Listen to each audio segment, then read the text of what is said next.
Good morning, viewers. Good afternoon, good evening, whatever time you're watching this. We're here to explain to you how to get, if you go online, have a look at the DigBits Auger packages, how they are structured together with the options of what you might need and the options of what you should need. So first off, we all assume that you've got your digger, obviously you've got your links and everything, and you've got your double pin quick hitch here that picks up on 2 pins. We now have the double pin cradle attached to the quick hitch, as you see. So these are the settings that we would need.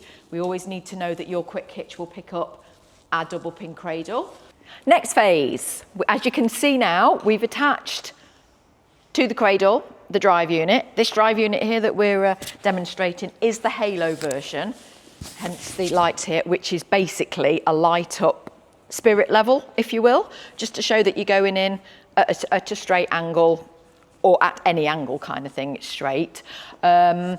Normally the best way to assemble the things is to attach the drive unit to the cradle before the digger picks it up, and you do have an option. You don't have to have a Halo version of the drive unit, but the drive units are basically, they go synonymous with the weight units of your weight category of your digger.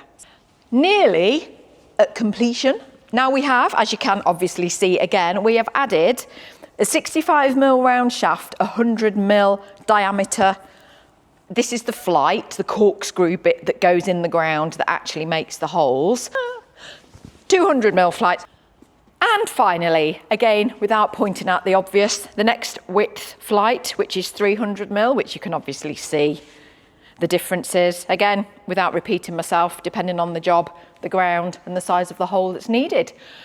Demonstration-wise, that's as straightforward as it gets. We do offer many more widths of flights for this weight category drive unit, like I say, with or without the Halo, but obviously next size is up, next weight category is up, you get the options of different drive units. Well, the option will be what will be suitable for your weight category, but the option is the lit or not. And like I say, you can get extensions as well, and hopefully that's as straightforward and as easy as we can put it. So enjoy your digging.